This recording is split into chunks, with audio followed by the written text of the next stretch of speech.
I am maybe a quarter of a mile for, oh wait, I don't know, 0.25 to under a half mile to the peak. I got this one open spot, but I had to get over there to the other side and just look down here. I'm like, if I slipped, I don't even know where I'd be going. Man. Yeah, it's starting to get socked in.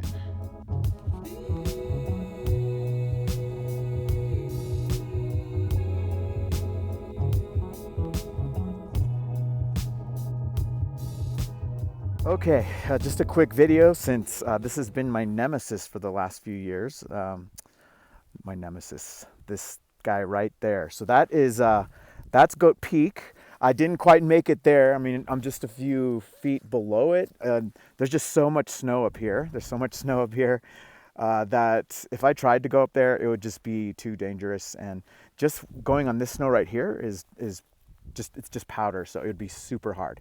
Yeah, so this took forever. It's only 3 miles, but I had to break trail by myself, and that is a workout. And then navigating also was a pain in the butt. I mean, I have my phone and GPS, but there's times where I was just freaking out. And then there's one scary part where I thought I was going to cause an avalanche.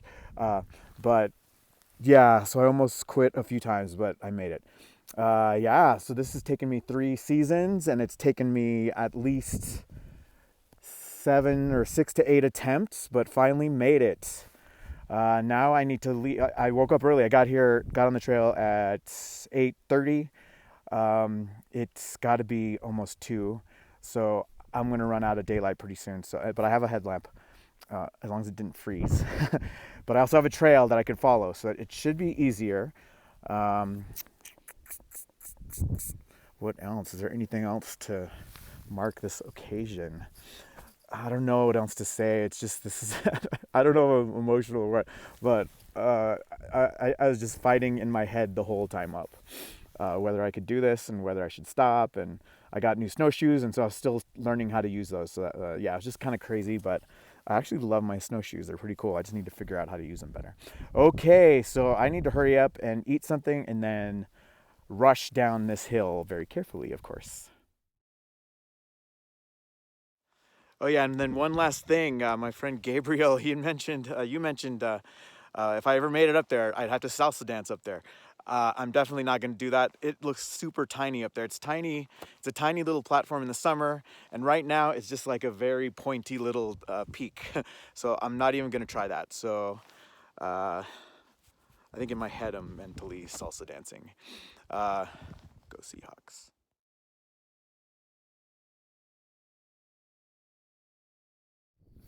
Excuse me.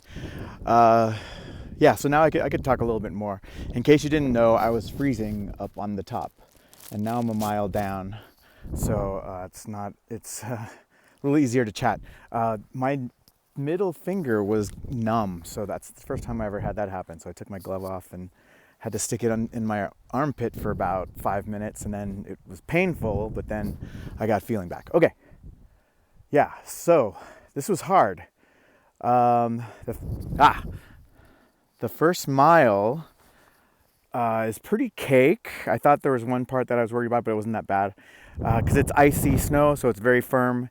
So you don't waste a lot of energy with your snowshoes. After that first mile, that's when you start getting powder. That's when you fall into the snow a little bit more, and that's when you use more energy. And that is the issue that I almost couldn't handle. It was just so much work. I'm hoping I lost 5 pounds on this trip. Crossing my fingers.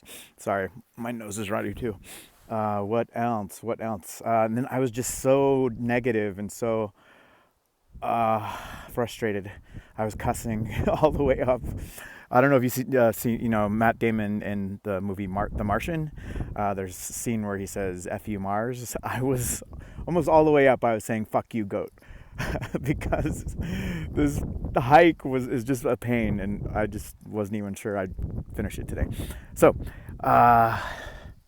yeah. So I have under 2 miles left, and they'll be easy. It's already been super easy. It's like I've got like a freeway to take. So right here, so that's my path right there, and so I'm bird dogging it down the mountain. So going fast. I ate, and I was trying to think if there's anything else that I wanted to say. Yeah.